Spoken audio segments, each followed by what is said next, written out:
over, dia pakai tekanan angin masih standar dia 130, otomatis kan dia setwell, jadi si beban muatan itu tertumpuk di setwell semua Pak. Jadi saat ada lubang atau batu cepet dia sobek atau pecah. Gitu sih Pak. Jadi pentingnya nanti kita analisa dulu di lapangan, cocoknya pakai angin berapa ya ini Pak, supaya tayar itu awet gitu Pak. Kalau kita asal penggunaan angin, dia loadnya banyak tapi anginnya sedikit, yang penting dia nyaman, tapi kan ke umur ban juga nggak panjang Pak. Gitu. Jadi harus balance sih antara umur, kenyamanan gitu Pak. Baik Pak. Cuma apa namanya, karena kan kita juga nggak bisa memaksakan apa namanya customer, karena customer mau-maunya saja itu loadingannya itu selalu overload. Jadi betul Pak. Apa namanya, di awal mungkin ya, sebelum kita mungkin Pak Ade ikut ke lapangan barengan sales atau barengan kami di sini, mungkin ada mungkin pendahuluan, jadi kita bisa sampaikan maksimal pengisian angin itu di angka berapa ketika di overload Pak, gitu. Ya, makanya rencana saya kan nantinya kalau bisa kita ke lapangan, otomatis saya juga pasti kasih training Pak untuk mereka. Jadi kita sebelum menjual, kita juga kan udah memberi training antisipasi ya.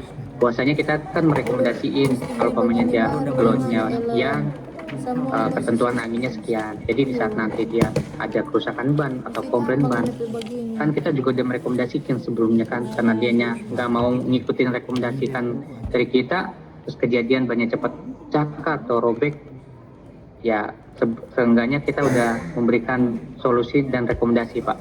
29 sampai 31 kan? Yes. Baik, makasih Pak Ade. Ya.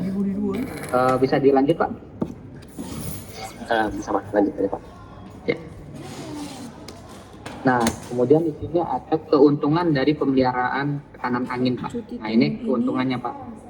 Pertama, mengurangi tingkat kerusakan tayar.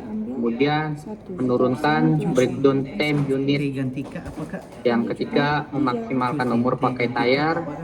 Yang keempat, meningkatkan keselamatan kerja Pak.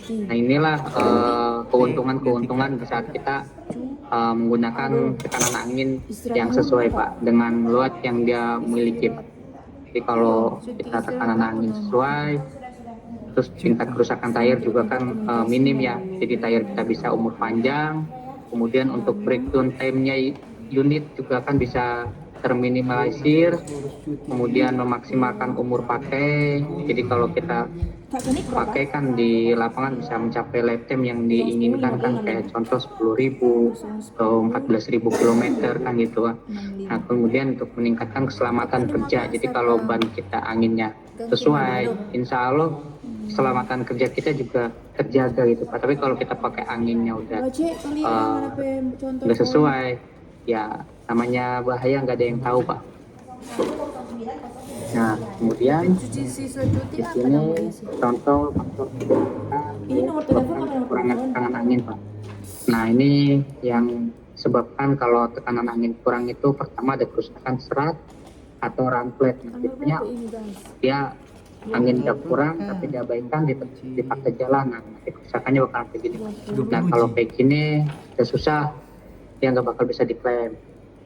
Nah, kemudian lapisan terkelupas karena panas, heat expiration. Nah, ini Pak. Jadi kalau anginnya rendah, terlalu rendah, terus muatannya berlebihan, panas, terkelupas dia di bagian setwellnya Pak. Bisa juga di bagian tread atau di bagian crown. Nah, kemudian kehausan tidak merata. Biasanya kalau tekanan angin rendah, dia itu yang kemakan yang di samping Pak. Karena kan si beban muatan dia tertumpul di bagian setwellnya seperti ini, kayak buah labu. Jadi yang kena yang di sini, pasti ini udah kena. Oh begitu, ini enggak kotoran langsung. Oke, sekian. Goodbye. Aku mau Selanjutnya, tahun baru. kerusakan tayar yang disebabkan berkelebihan tekanan angin. Nah, kalau kelebihan tekanan angin